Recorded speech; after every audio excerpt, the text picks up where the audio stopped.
Good morning everyone. Ayan, so update lang tayo. Morning feeding ng ating mga tilapia. Nag-aantay na yung ating mga tilapia dito ng ating ipapakain sa kanila mga idol. Ayan oh.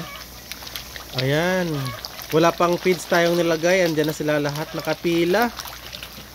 Ayan. So ito na yung ating mga tilapia. Ayan oh. Ayan. Morning feeding tayo sa ating mga tilapia.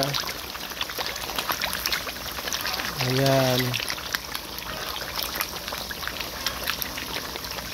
Ang ganda ng ating mga tilapia.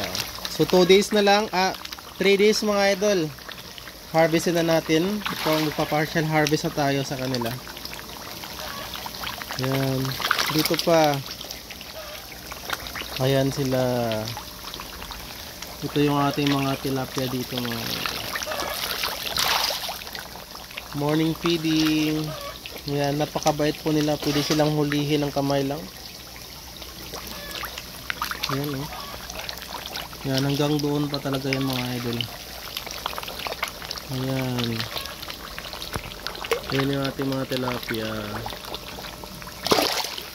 Morning feeding tayo sa kanila.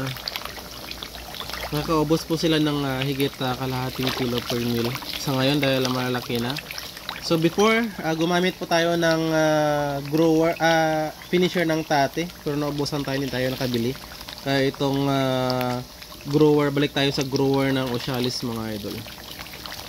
Ayan, dahil ito lang yung stocks natin. Grower ng Ocealis. Ayan.